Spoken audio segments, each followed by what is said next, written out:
olha que coisa interessante. Ele faz uma pergunta: quem entre vocês é sábio e inteligente?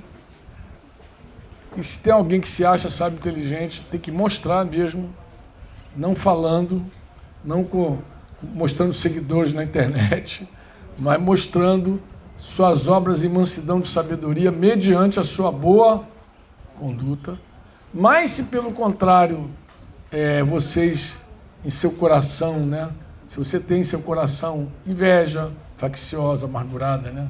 E sentimento de rivalidade, não se gloriem por isso, não resista, não seja soberbo por conta desse teu sentimento, né?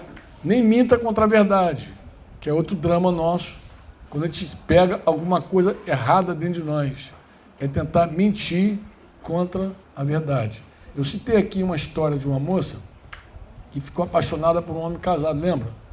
E ela, citei aqui, falei inclusive que ela tinha um pensamento, um sofisma dentro dela, que ela dizia assim: bem, eu nunca vou ter esse homem, mas também nunca serei feliz sem esse homem. E se entregou àquele relacionamento e aceitou ser uma amante daquele homem, porque na cabeça dela, ela nunca teria ele de fato, porque era um homem casado, tinha filhos e tal, mas também nunca seria feliz sem ele. Aquela mentira top. Mas o pai da mentira sabe colocar a coisa direitinho lá, né? Confunde com os sentimentos, aquela coisa toda, principalmente de uma geração jovem como a de vocês, que acredita que sentimento é a realidade do mundo, né? Já falamos sobre isso. Mas é muito interessante, porque quando você senta para conversar com alguém e mostrar para aquela pessoa que aquele sentimento não é bom, ela pode, de alguma forma, mentir contra a verdade. É isso que ele está falando. Ele está falando, se algo está dentro de você e que está podre, não minta contra a verdade. Não minta. Tá ruim, não fica fingindo. Porque ao fingir, você está enganando a si mesmo. Está enganando a si mesmo. E ele vai dizer assim, essa sabedoria que você diz que tem, que ostenta, que fala, não é a sabedoria que desce lá do alto. Agora, o que ele está dizendo? Pelo contrário, aí eu citei aqui, é terrena, é animal, é demoníaca, né? É terreno, animal. Israel já veio logo aqui, o que é esse animal? Vamos lá, Israel. Esse animal na tua cabeça era o que mesmo que tu falou? Irracional, tal. Mas é justamente o contrário. Aqui, irmãos, estão, eu até fiz uma anotação na minha Bíblia, aqui estão exatamente os 3 inimigos de Deus. Como assim os 3 inimigos de Deus? Quando ele fala assim, essa sabedoria terrena, ele está falando de uma sabedoria mundana. Lembra que o mundo é inimigo do Pai? Você lembra? O sistema mundial é inimigo do Pai. Quem ama o mundo não tem o amor do Pai. Adúlteros e adúlteras, vocês que amam o mundo, esse sistema, ele é contra Deus. Você nunca vai ver nesse sistema um jornal nacional, o cara abrindo o jornal e falando da glória de Deus, né? Você nunca vai ver isso, nunca, jamais vai ver esse negócio. Por mais cristão que seja o repórter, ele nem se atreve. Você fala, ele vai ser demitido no dia seguinte. Por quê, Franco? Porque o sistema odeia Deus. Odeia. É um ódio. É inimigo. Outro inimigo que está aqui, aí ele vai falar, é o animal. Mas que animal é isso aqui? Olha, irmãos, a palavra animal, vou até abrir minha Bíblia aqui no original, no grego original, para a coisa sair mais redonda. Ele fala assim, não é sabedoria que dá, terrena, animal. Olha, não se assusta não. É a mesma palavra, ele vai dizer que é uma sabedoria psíquica, da psique, da carne. Ele chamou de animal. Não sei por que ele chamou de animal. As duas traduções falam animal. Ou ele podia dizer assim, carnal, que a gente entenderia bem. É mundana, é carnal, é demoníaca. Por que a carne? Porque a carne a gente já sabe que é inimiga do Espírito Santo. O Espírito luta contra a carne luta com o Espírito, porque são opostos dentro de si. O Espírito não quer que a gente faça a nossa vontade carnal. Então aqui a palavra é psíquica mesmo, né? Faz parte ele sempre vai dizer que a psique faz parte da respiração, que tem a natureza como característica, o principal da vida animal, dos seres humanos, tem em comum com os animais. Né? Ele falou animais porque eu acho que ele deu ênfase a isso, mas a psique humana sempre tem essa relação. Né? Você não vai falar que é psico um jumento que está ali, aquela cachorra sem vergonha, gorda, obesa, que está lá, que comeu 18 galinhas nossas.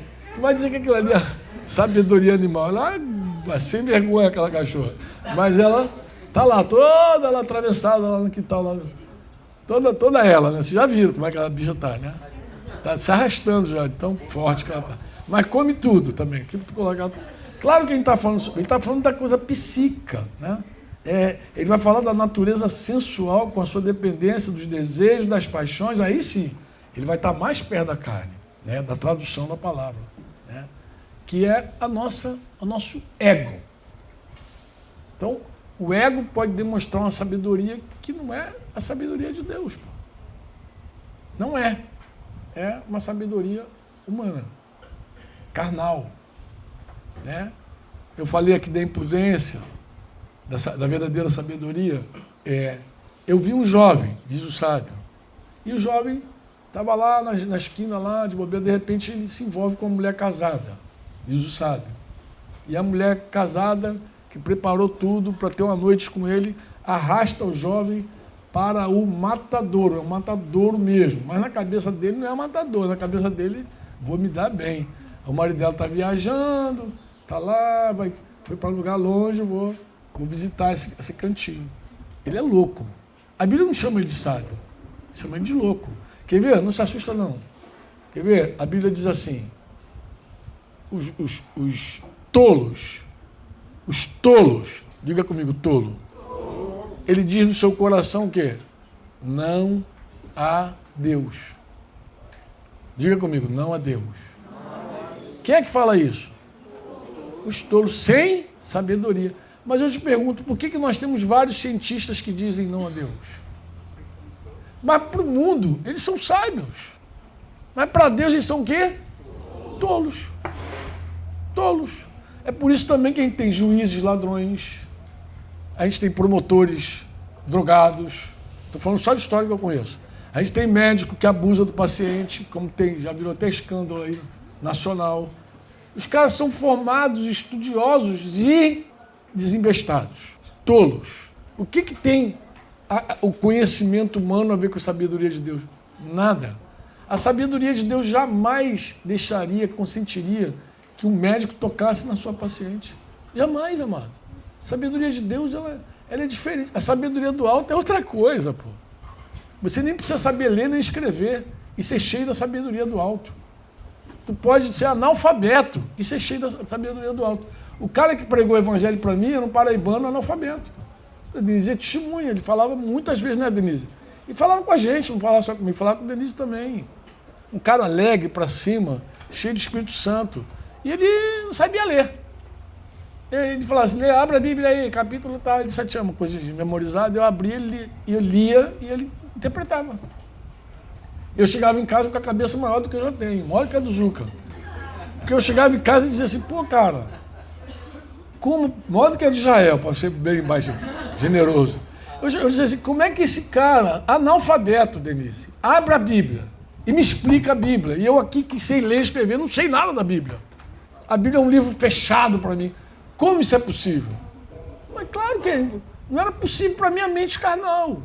Para o meu intelecto, é impossível. Quando Pedro disse para Jesus, tu és o Cristo, o Filho do Deus vivo, Jesus falou, não foi carne e sangue, Pedro, que te revelou isso aí. Não foi teu intelecto, não foi tua psique, não, que te deu isso aí, não. Isso aí foi meu pai que te revelou. Então, quando alguém conhece Jesus de fato, pode ter certeza, não é fruto do intelecto. Não é porque você debruçou num livro, numa Bíblia, e ficou estudando. Porque se fosse assim, os rabinos todos eram convertidos, os padres todos eram convertidos, os pastores todos eram convertidos, e tem vários que não são. Vários que não são. Nunca viram Jesus, nem de perto, nem de longe. Mas conhece a Escritura toda. O próprio Jesus falou isso com os fariseus de seu momento. Vocês examinam as Escrituras, porque vocês julgam nela ter vida eterna, e é de verdade, as Escrituras falam de mim, contudo, vocês não querem vir a mim para ter vida. Jesus falou isso com os estudiosos da sua época. Então, estudou, sabe, estudou e não conhece de fato, por experiência, por experimentar. Deus, você tem que experimentar Ele, tem que ter revelação dele. Já falamos sobre isso também. Ele vai dizer que a sabedoria, essa, que não vem do alto, vem de algum canto, ou vem do mundo, ou vem da psiqueda, vem da tua carne, ou vem dos demônios, ou vem das trevas mesmo. Está lá. E os inimigos de Deus. O mundo, a carne e o diabo. Está lá. Então é disso que ele está falando. Por isso que eu insisto em dizer que se há alguma divisão, o fulano largou a esposa, eu vou dizer o que motivou isso aí, esse abandono. Ou o mundo seduziu ele, ou a carne amou os prazeres, ou o diabo deitou e rolou na confusão do casal. O pai é inimigo do filho. Ou foi uma coisa mundana que os separou, ou foi a carne deles que separou, ou foi o diabo que separou. Agora, mas por que tu fala que o diabo é aquele que divide? Porque ele é amigo da carne, ele é amigo do mundo. A Bíblia diz que o mundo inteiro jaz no maligno. Então tu acha que o diabo, o mundo é aquela história da charge lá. O muro é meu, o muro. Eu contei aqui da charge. Tem uma chargezinha que tem um cara em cima do muro, de um lado está Jesus, do outro lado está o diabo. E Jesus está falando assim, meu filho desce daí, vem para cá. Meu filho desce daí, vem para cá. E o cara está em cima do muro, ele não atende Jesus, e olha para o lado do diabo e diz, e você, não vai me chamar para ele? Não? O diabo falou, o muro é meu. Enquanto você está aí dividindo, você está comigo. Eu dizia isso para minha mãe, inclusive. Que eu pregava para ela, muito religiosa, coisa e tal. Eu dizia, mãe. Ela dizia assim, mas meu filho, eu não faço a vontade do diabo, não. Eu falei, não precisa muito. Só não fazer de Deus, o diabo já bate palma. Só a senhora não atender o evangelho, o diabo já está feliz com a senhora. Só não precisa fazer... matar bode, derramar sangue, acender vela preta e vermelha, sacrificar. Só não precisa fazer bruxaria, feitiçaria para o diabo bater palma, não. É só a senhora não atender a voz do Espírito. A hora que a senhora não atende Deus, a senhora já está... Ele já está feliz, o muro é dele. O muro é dele. Está indeciso? O muro é dele. Pode ficar tranquilo, ele não vai ficar triste contigo, não. O muro é dele. Então, toda divisão, e se você fala é carnal, ele gosta. Se você fala é mundana, o sistema é dele mesmo. Aí é demoníaco, aí já é direto com ele. Já sem nenhuma intervenção de outros. Aí já é direto, já foi direto com o capeta. Aí já beijou na mão dele direitinho. Mas o que passar pela carne e o que passar pelo mundo, ele só sabe bater palmas. Quantos me entendem? Quantos me entendem? Eu falei com vocês assim, eu falei que a palavra diabo, ela também significa aquele que divide. É uma palavra grega, creio que a pronúncia é diabolos. Diabolos. Significa o quê? Acusador. Aquele que acusa os irmãos de noite e de dia, lá de Apocalipse 12, 11, lembra? Aquele que acusa. Significa o quê? Caluniador. Ele é o pai da mentira, então ele é bom para levantar o quê? Calúnias. Ele é bom para... Vocês já viram quantas pessoas se dividem por causa de calúnia? Calúnia. Quantas pessoas se afastam por causa de acusação? Que não para a mente. Tem gente que é tão acusado, que nem se perdoa às vezes. Tem gente que comete um pecado e não consegue acreditar que Deus a perdoou. De tanta acusação que fica na cabeça, tanta acusação. Ele é um acusador. Além de acusador, ele é caluniador. Tudo está no mesmo nome, gente. Diabolos significa... É o mesmo... Como é que o nome carrega essas coisas, né? Assim como o nome de Jesus é poderoso e tem vários significados, o nome de Jesus, no sentido de tudo que ele reúne, Kyrios, o Senhor, Jesus Cristo, tudo que reúne a palavra Senhor, a palavra Jesus, a palavra Cristo, tudo que reúne. O diabo também, no nome dele, assim, diabo, ele não é chamado de diabo à toa. Ele é diabolos, porque ele é o quê? Ele é o acusador dos nossos irmãos, que acusa de gente. Ele é o quê? Caluniador. E mais o quê? Aquele que separa. Ele é aquele que separa. Ele se coloca no meio e separa. Ele divide, entendeu? Esse é o termo derivado do já, sabe esse diabolos? Já é o que separa. Aí daí vem o, né, através, entre, né? Bolou, diabolou, que significa lançar. Então ele entra e lança, entra e lança. Deu para entender o que é diabo? Ó, já entra, bolou, separa. Então, aí é literalmente o nome do bicho. Aquele que separa, que lança fora. O sentido literal da palavra é esse. Aquele que lança algo fora para dividir. Para pensar o sentido literal do nome diabos. Aquele que lança algo para dividir. Por isso que daqueles pecados que Deus aborrece, o sétimo ele abomina. Lembra que quando o provérbio diz que tem 6 coisas que Deus aborrece, a sétima coisa ele abomina. Você lembra da sétima coisa, qual era? O abominável para Deus? Semear contendas entre irmãos. Por que isso é tão grave? Você querer separar pessoas, amigos, irmãos. Por que isso é tão grave? Ó, diz a Escritura, e um dos pecados ali que Deus aborrece é derramar sangue inocente. Um dia eu confrontei um amado, que eu vi que ele semeou contenda feia entre irmãos, e eu falei, você acha que abortar é uma coisa? Não, aborto está amarrado. Falei, ó, semear contenda entre irmãos é mais grave que o aborto. Porque a lista, derramar sangue inocente está entre os 6. Semear contenda entre os irmãos é a coisa mais abominável que você pode fazer. E isso, entre nós, é muito corriqueiro. Como assim, Franco? É, meu brother. Eu vou te dar um exemplo como é que a gente faz esse trabalho diabólico. Preste atenção. Vou pegar um exemplo aqui. Vamos dizer que eu vou pegar aqui 2 amigos ali, 2 amigos, Andriel e Israel e tal. E, em algum momento, Israel faz um comentário sobre Andriel. Um comentário qualquer, pô, Andriel gosta de abelha, tá lá, alguma coisa qualquer. Só quer meio desafinado, não. Gosta de música bem. Aí pego, ouço. Mas vamos dizer que, como se vence a maldade? Paulo vai falar aos Coríntios. Com a sinceridade. Então, como é que eu sou sincero, irmão? Eu sou sincero, desculpa, é sincero, né? Mesmo.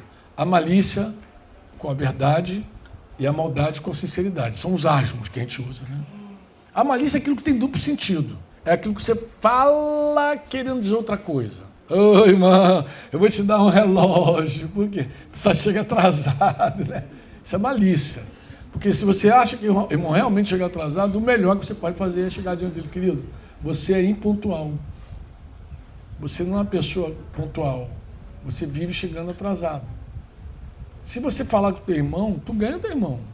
Mas se você ficar de malícia, você faz mais mal que bem. E os pregadores também são maliciosos. Não, porque tem irmãos. Tem irmãos. Dá o nome do cara.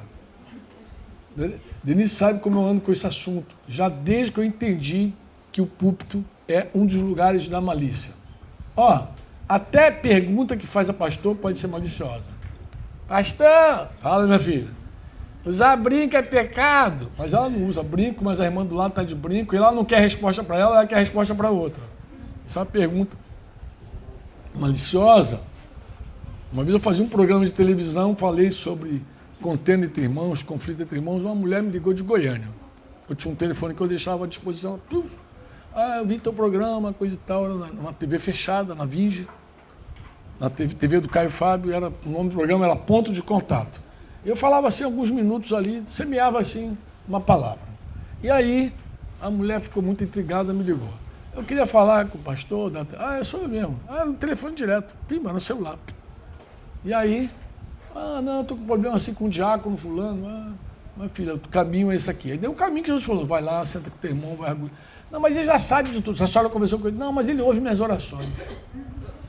Eu falei, a senhora está dizendo que a senhora ora para ele ouvir? Isso é malícia. Você não está falando com Deus, está falando para o irmão ouvir. Me livra, Senhor. E abre a boca. Isso a gente faz esse troço. Mas a pior coisa que a gente faz é a maldade. É o quê? Então eu falei, ao invés de ser sincero com Jael, e falar, Jael, eu não concordo contigo. Eu não creio como você. não vejo como você. Isso vale para qualquer pessoa, vale em casa. Pode perguntar a Denise, se a gente não pratica. Se a gente não concordar com alguma posição sobre alguém, aí já dá logo um temor no outro. Que quando você bate de frente e diz assim, olha, eu não concordo não. Eu não vejo como você. Aí ela já... A tendência nossa é recuar. Porque aí você não quer nem seguir falando, porque daqui a pouco tu vai falar bobagem. Qualquer coisa que fala de alguém. Mas o pior que pode acontecer é dizer o seguinte, eu fico calado, eu não uso de sinceridade com ele, não discordo dele, mas vem pro André, pô, André, aí, pô, caralho, tive que... Cara, o irmão falou, um irmão, nem dá nome no meu momento, deixa o cara curioso, aflito. Pô, tem irmão dizendo que pô, tu toca mal pra caramba, entendeu? Mas tu toca mal, muito desafinado, atravessa pra caramba, mas é o seguinte, cara, pô, nem concordo muito não, mas quem foi? Aí começa a ansiedade do outro, né? Quem foi? Quem foi? Diz aí. Não, mas, pô, cara, então aí o que vai acontecer? Pô, cara, um cara até queridaço nosso. Israel. Ah, Israel tá igual uma seta. Puf. Israel. Então Israel tá falando mal de mim aí por aí. Cara, mas o Israel fala assim porque ele é muito soberbo. Ele toca um pouquinho melhor e acha que sabe, aí já começa. O contra-ataque.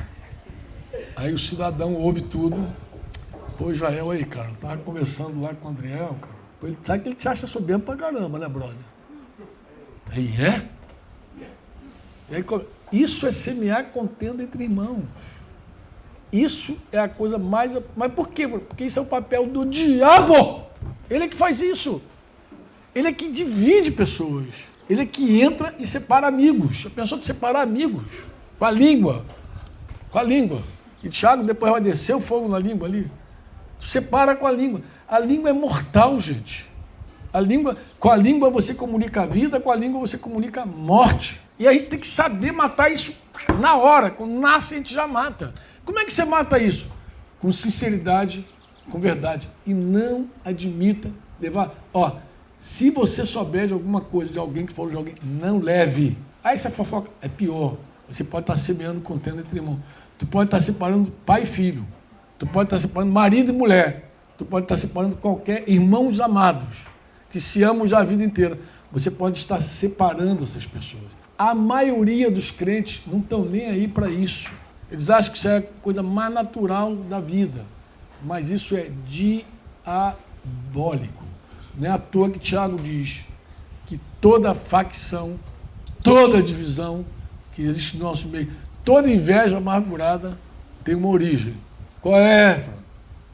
É do mundo, é mundano, é carnal, é demoníaco. E ele nem está dizendo que é uma coisa diferente da outra, não. Ele está falando que são as três coisas. Eu sei que tu já reparou. Ele está falando que é. Ele não está dizendo é uma coisa ou outra ou outra. Ele está falando que é tudo isso aí. É uma coisa mundana, é uma coisa carnal, é uma coisa demoníaca. É. E a gente acha que é natural. Quando a gente bate assim de frente com isso, ixi, rapaz, a gente tem trabalho com isso. Talvez seja uma das coisas que tem mais trabalho no nosso trabalho pastoral. Pode consultar a Denise, fala comigo não, entrevista ela. Pergunta a Denise se talvez não seja as coisas mais difíceis na nossa vida pastoral. Se não é estar falando com os irmãos, cala a boca, não anda assim. Os irmãos podem até achar a gente chato, pesado. Né? Não pode nem falar. Não, fala com o teu irmão. Quem fala com o irmão não fala do irmão. Fala com o teu irmão. E se você pegar essas coisas e começar a semear entre os amigos, daqui a pouco você fez a obra do diabo. Você está lutando contra o patrimônio. E o diabo batendo palma, dizendo, esse trabalho é meu, mas tu está fazendo joia. Vamos lá, garoto. Te dá aquela força. Então isso é demoníaco. E eu confrontei, o cara era um pastor.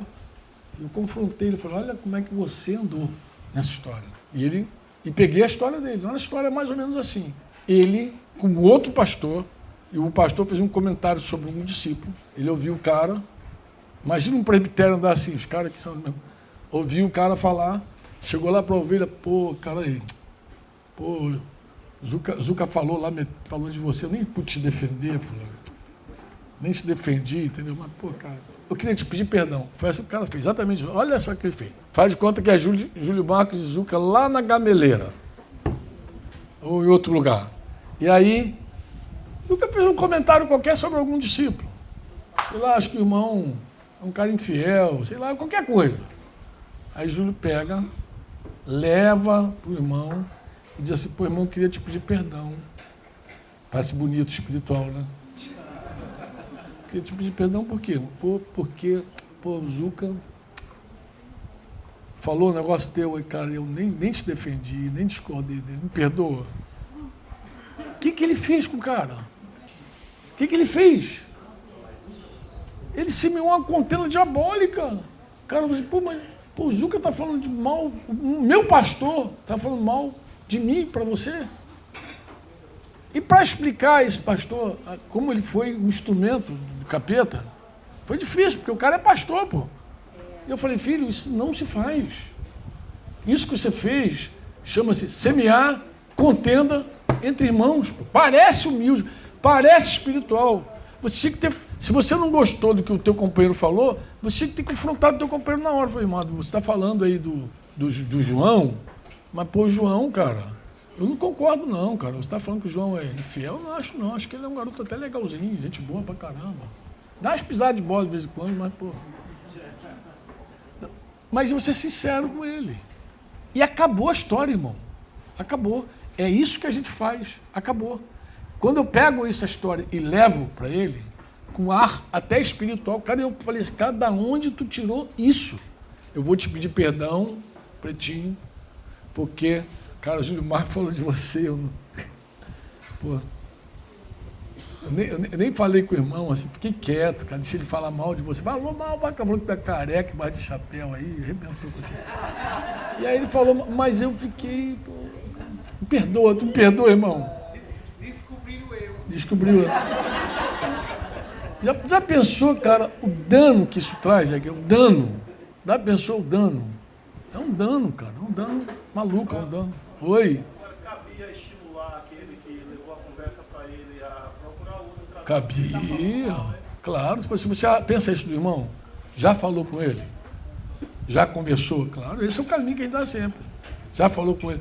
Mas não, ele não fala com o cara, não fala e leva a conversa do cara com ar espiritual, pedindo perdão ao outro irmão. E essa conversa depois ficou quente, porque a gente sentou, tinha que trazer a verdade, né? A gente sentou com o irmão que ouviu, o pastor que falou e o pastor que levou.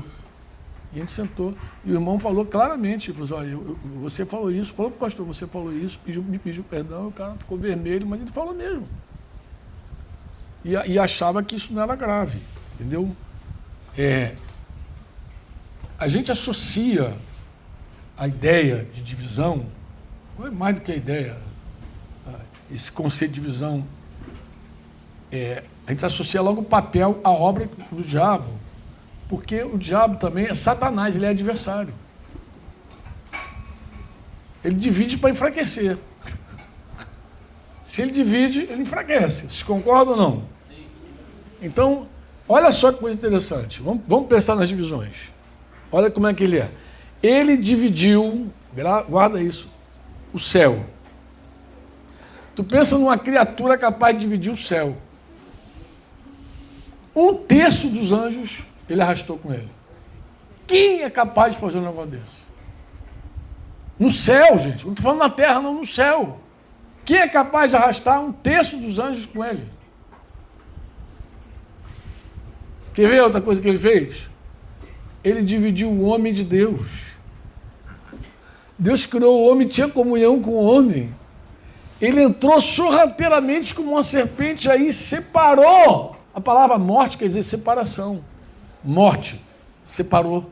Ele mata, viu que Jesus falou? Ele veio roubar e matar e destruir. É o que ele faz. Então o que ele fez? Ele separou o homem de Deus. Com as artimanhas dele. Viu lá? Tá, estou sabendo que você está de dieta zero. Como assim dieta zero? Não, você não pode comer nada do jardim, né? Nem uma manguinha ali, nada. Não, eu posso comer tudo. Eu posso comer tudo. A única coisa que eu não posso comer é aquela fruta que está lá no centro, lá, aquela fruta lá eu não posso comer, porque o dia que eu comer eu morro. Ele jogou uma goma, né? Ela colou. Primeiro ele falou, você não pode comer nada, porque ele é craque nisso. Ele distorce a palavra de Deus. E quando ela diz, não, eu posso comer tudo. A única coisa que eu não posso comer é aquela. Aí ele vai lá e nega a palavra de Deus. Ele falou, certamente não morrerás. Porque ele sabe. Aí ele vai manipular a palavra. Ele sabe que no dia que você comer, teus olhos se abrirão e você será conhecedor do bem e do mal. Esse é o Gênesis, gente. E a mulher, então, olhou para a fruta que as irmãs estão dizendo que deveria ser uma manga. Boa para os olhos, boa para o paladar. Era uma manga, não era uma maçã, que o pessoal diz, não pode ser maçã, tinha que ser uma fruta mais gostosa. E ela olhou, a irmã que falou aqui, a irmã lá de Recife, isso era uma manga, não podia ser maçã, porque maçã ninguém gosta de maçã. Mas independente do fruto qual seja, irmãos, ela despertou a pessoa para desobedecer ao que Deus havia falado. Eu tinha um sub lá no quartel, que ele estava indo para a reserva. E um dia eu era novo, convertido, e sujeito a ele, e ele me deu uma enquadrada assim, eu novo convertido, ele querendo roubar a minha fé, ele me deu uma enquadrada assim e falou assim, ô Franco, diz para mim aí, Deus sabia que, Deus plantou um jardim, Deus sabia como ia pecar, aquelas conversas que você já sabe que satanista também, mas cara, como é que Deus planta um jardim e coloca lá um negócio no meio e proíbe o cara de comer? Isso não é para arrebentar o cara mesmo? Vai lá e proíbe. Não, isso aqui tu não vai plantar, proíbe e acabou. É que o cara quer mesmo, troço. Pô, Deus botou o cara numa situação difícil, aí falou. Como é que Deus faz um negócio desse, colocar? De verdade, fiquei sem resposta no primeiro momento. Mas eu, muito novo, falei assim, cara, mas não é possível. Como? Realmente, eu não entendi a natureza humana, carne, nada disso que eu estou falando com você, não entendia nada, eu só fiquei naquele dilema que eu falei. A impressão que eu fiquei é que ele tinha razão. Pô, Deus colocou um negócio lá, está proibido. E hoje eu sei que a Bíblia diz que o pão roubado ele é mais gostoso. Né? Tudo que você faz escondido parece que tem mais prazer no troço, porque é escondido. Né? E eu não sabia de nada disso, mas eu falei, pô, cara, parece que Deus tentou mesmo o homem. Mas um dia me veio uma luz, eu voltei para ele e falei, Soares, o nome dele. Falei, meu sub, ele estava indo para a reserva, ele já não fazia nada. Sabe como é que é um sub indo para a reserva? Não faz nada, né, cara? E o cara não fazia mais nada, porque ele estava indo para a reserva, não estava. Mas ele entregou toda a sessão a nós. Então nós éramos responsáveis por tudo, menos por uma coisa. A troca da escala de serviço. Então toda escala de serviço ele autorizava. Ele autorizava. E aí um dia eu me aproximei dele e falei, meu sub, é o seguinte, falei, poxa, tu já está indo para a reserva, já está aí quase não aparece aqui na sessão, fica mais em casa do que vem, a gente já faz tudo. Por que tu também não passa para a gente a autorização da escala de serviço? Porque a gente já resolve tudo aqui, a gente já autoriza a troca, né? Aqueles BG que o cara troca e paga, aquelas manobras todas de milico. E aí, por que também você não passa para a gente assume tudo? Aí ele falou, tu é besta, eu tenho que ficar com essa escala. Eu falei, para quê? Quem manda aqui sou eu, para vocês saberem quem manda aqui sou eu. Eu falei, cara, tu fala disso, eu queria falar sobre aquela fruta lá no meio do jardim. Aí ele tomou. Eu falei, Deus tinha que dizer que a autoridade era dele. Ele entregou tudo ao homem, mas ele falou, aqui você não toca. Porque Deus queria dizer, aqui eu sou a autoridade. Tudo é teu, menos isso. Para que você saiba que tem um Deus no céu, que tem uma autoridade maior, que tem quem manda, coisa e tal. Se Deus entrega tudo, o cara fica sem limite, sem referência de uma autoridade. E aí assim eu saí dessa onça aí que ele me colocou.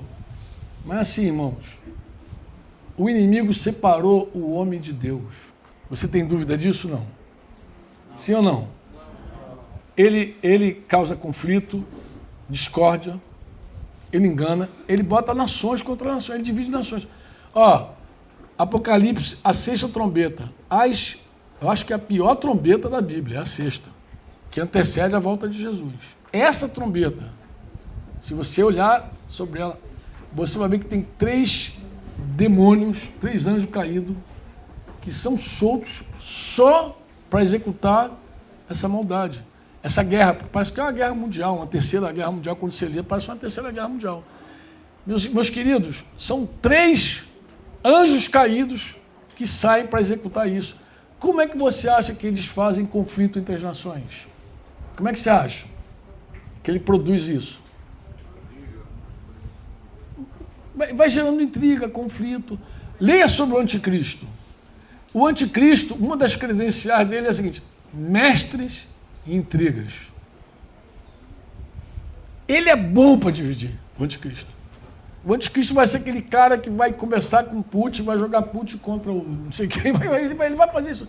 Porque ele é craque, ele vai conseguir dividir nações, ele vai colocar um contra o outro, ele vai tumultuar tudo, porque ele é mestre em intrigas, né?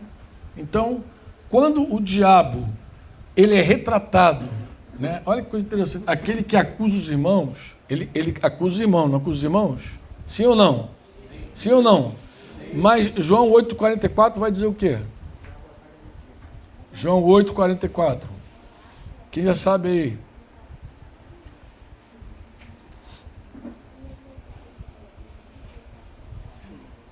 Quando Jesus chama os fariseus, vocês são do diabo, que é o pai de vocês, e querem satisfazer os desejos dele. Ele foi o quê? Assassino desde o princípio. E jamais se firmou na verdade. Porque nele não há o quê? Não há verdade. Quando ele profere mentira, fala do que lhe é próprio. Porque é mentiroso e pai da mentira. Isso eu estava descrevendo o capeta também. Mais uma vez. Ele até hoje, ele faz a mesma coisa. Ele tenta afastar pessoas da verdade e da comunhão com Deus. Por que a gente prega numa cidade igual a Porto da Folha? Lá em Itapetim, ou em Salvador, ou em Curitiba? Por que a gente prega nessas cidades com cultura diferente, jeito diferente? Mas por que as pessoas ouvem testemunhos verdadeiros? Verdadeiros, amados. No caso aqui, a gente despenca de longe para vir aqui falar do amor de Deus, falar para as pessoas que Jesus Cristo é Senhor, é Deus. Tá? Por que as pessoas resistem tanto? Uma coisa que é tão veraz. E sabe o que é curioso? Muitas dessas pessoas aqui já leram a Bíblia, já fizeram o catecismo, primeira comunhão, já se crismaram e não conhecem Jesus.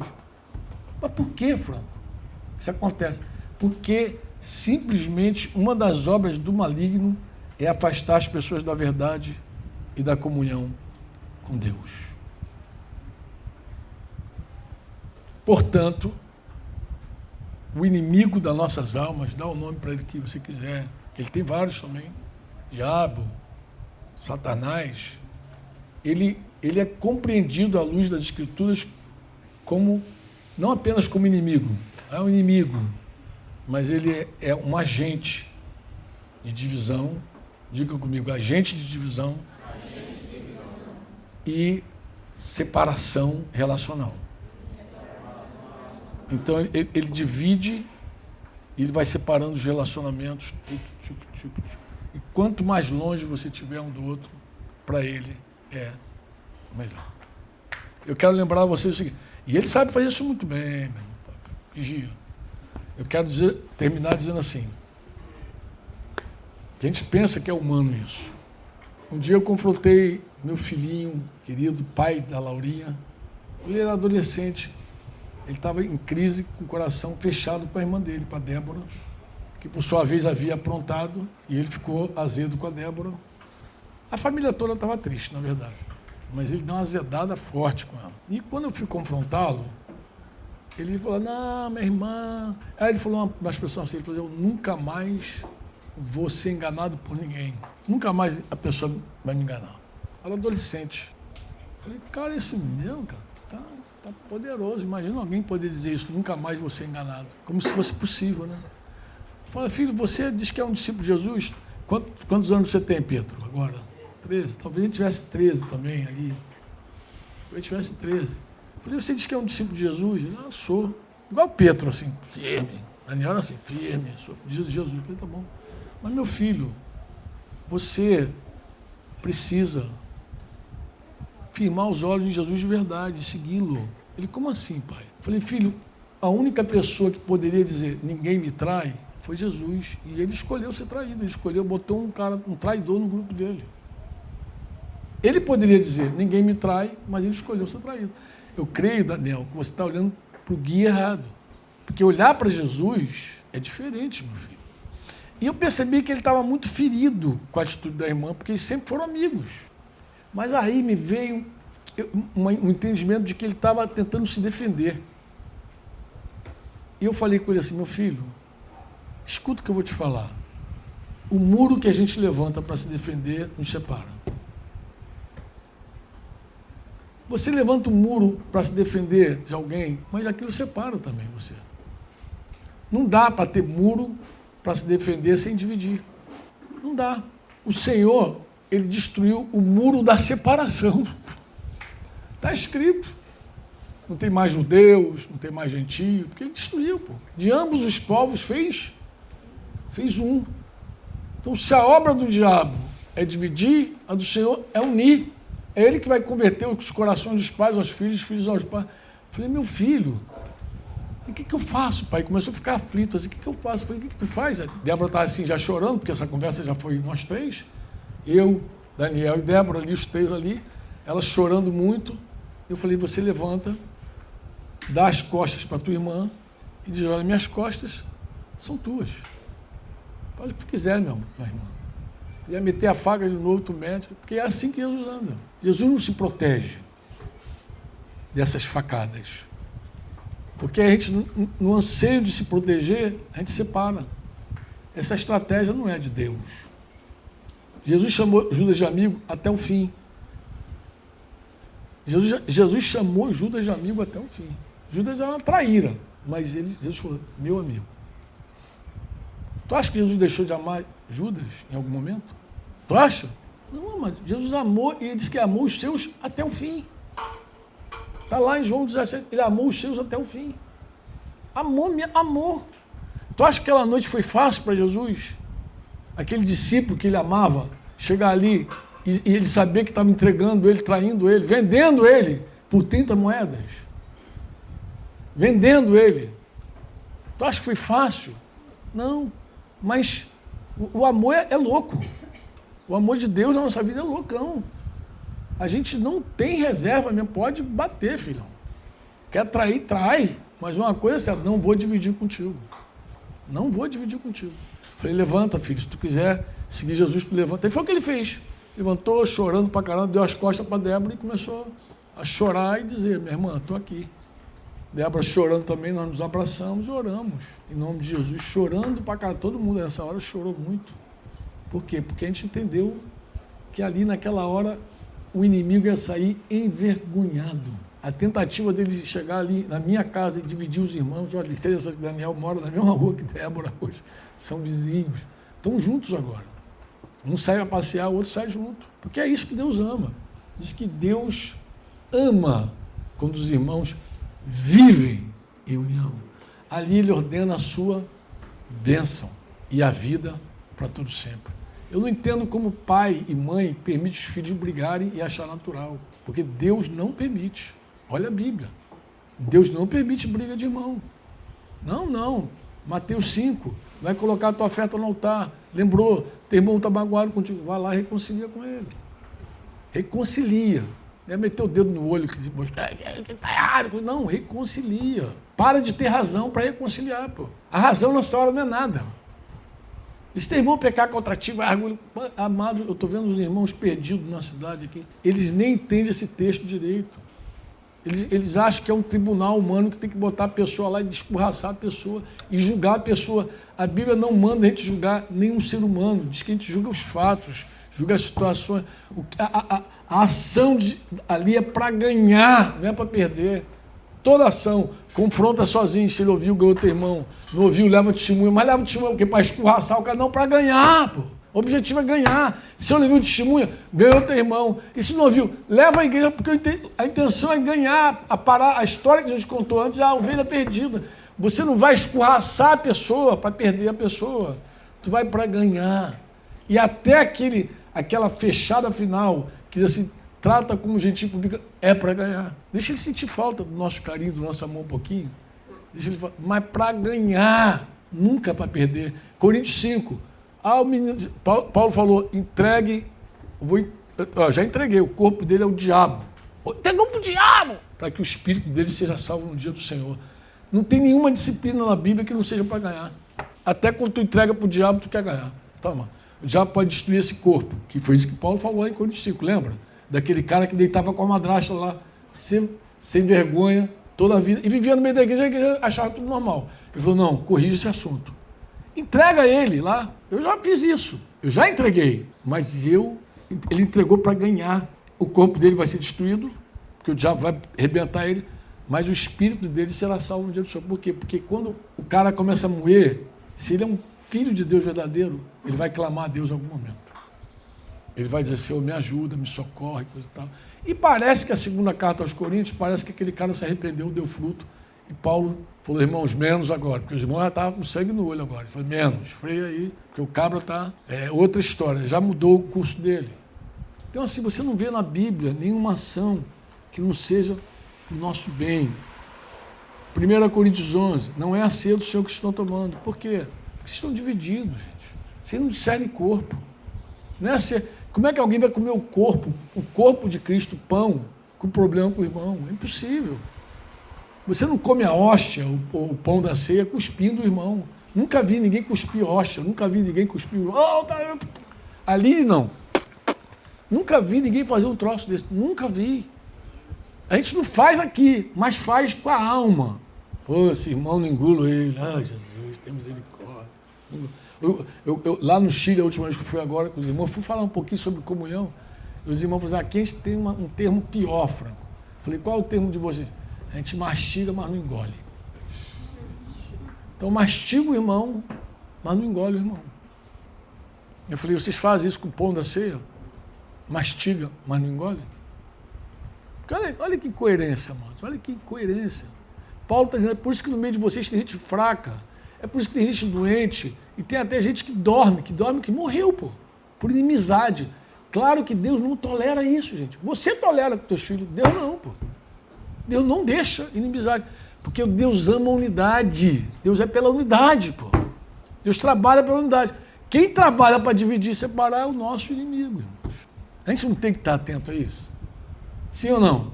Irmãos, eu ficaria o dia inteiro aqui falando com vocês sobre esse assunto, porque isso é um assunto fundamental. Nós não devemos permitir, em momento algum, nenhuma facção, divisão, rivalidade entre nós de forma alguma. Inclusive, voltando à minha pergunta inicial lá, que Daniel falou, pai, qual a melhor estrutura? Eu digo, unidade. Quando somos um, vencemos tudo. Não é isso que está escrito? Quando você é um, é um. Um casal que é unido. Alguém até já disse aí no slogan de política, o povo unido jamais será vencido. É verdade. Mas se fosse unido de verdade, né?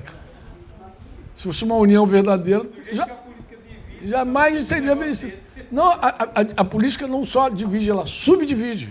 O cara consegue brigar no mesmo partido e vai, aquela carnalidade toda que a gente já sabe, ela vai se dividindo, subdividindo, vai craquelando, parece igreja.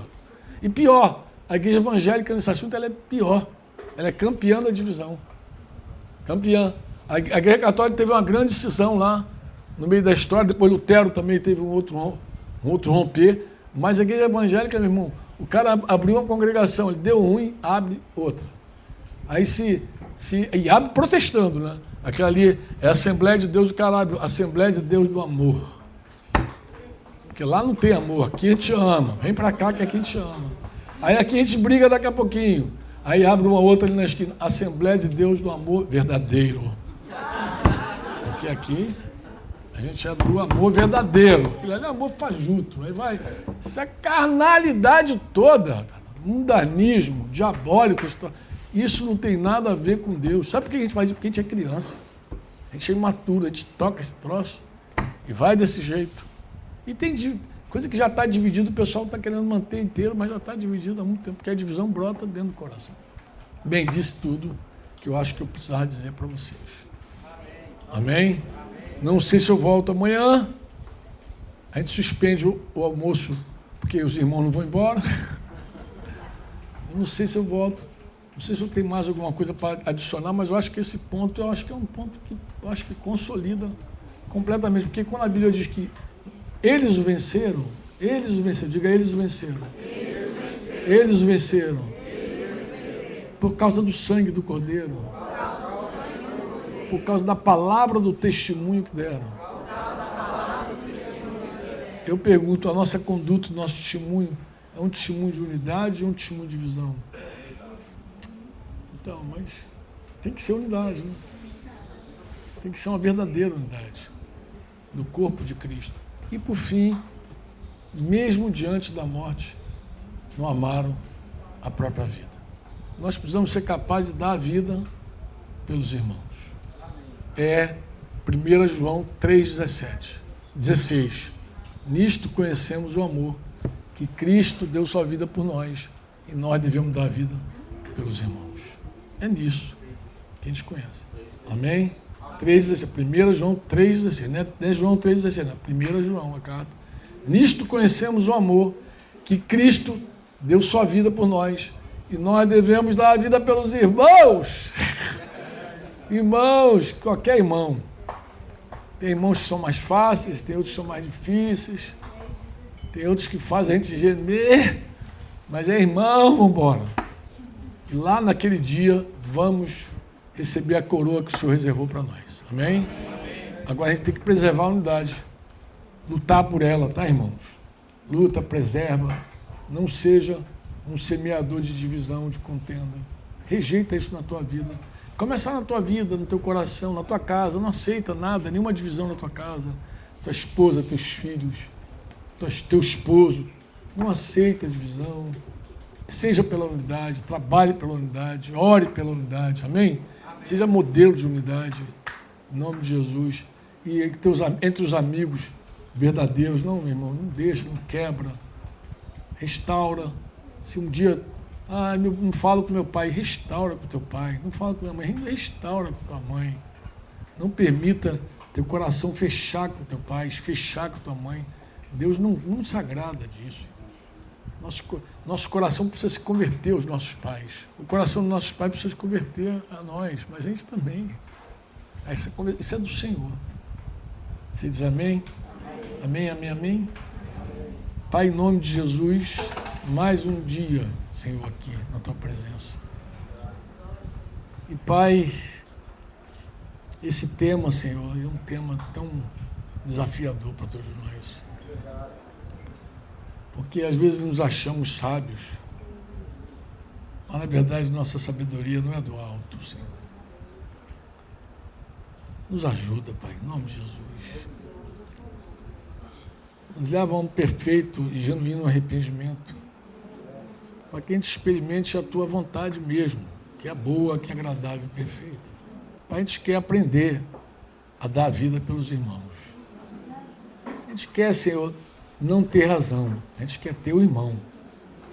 A gente quer isso, Pai.